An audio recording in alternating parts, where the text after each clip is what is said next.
So I'm making this video to show you how to protect yourself from a brand new and really easy way for a bad guy to steal your ATM PIN code with an iPhone, even if you're shielding the keypad so he can't see you put it in. And to show how hard it is even to detect that it happened, I'm gonna go into this store and steal somebody else's code. So watch closely to see if you can tell the moment that I actually do it.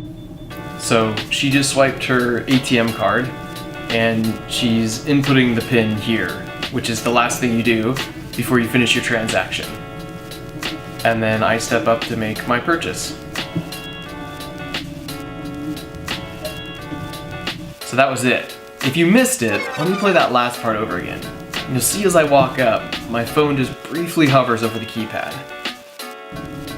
So let me explain what just happened. So what I've got here is a device from a company called FLIR that just came out onto the market, and it clips onto the back of an iPhone and it displays infrared, which basically allows you to see the temperature of things. Here's where it gets interesting. 30 seconds ago, I was sitting on this couch. You probably can't tell where, but how about now?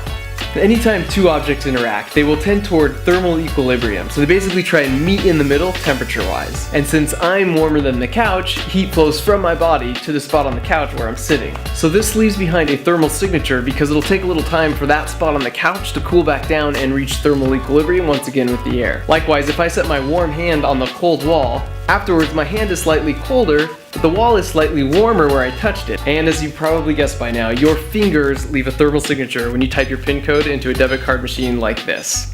And as you can see, in this case, the PIN code was 12345. 12345? Yes! That's amazing! I got the same combination on my luggage!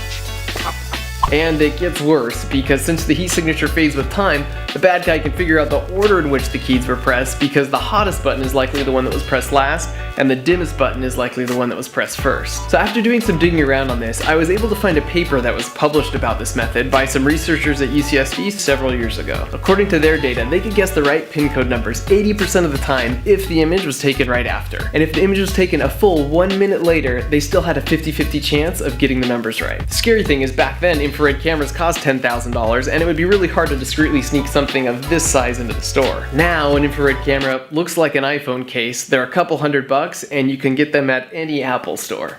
However, there are two pieces of good news here. The first is that this won't work on all keypads. For example, metal keypads reflect IR like a mirror, plus they're highly thermally conductive, which dissipates the heat quickly, which doesn't allow for a thermal signature to even be left behind. However, I still found plenty examples of rubber and plastic buttons in my area that definitely left behind a thermal signature. Not to mention the other applications beyond PIN codes, such as door entry systems. The second, and this is the real point of this video, is that it is really easy to defend against this by simply resting your fingers on other buttons as you type in your code. As you can see here, this simple precaution makes a meaningless thermal signature. So spread the word, because it doesn't take any extra effort or time, and it makes this potential threat a complete non-issue. Oh, and finally, if you are part of the 11% of the population whose PIN code actually is 12345, consider this sage advice. Change the combination on my luggage! Yes, sir.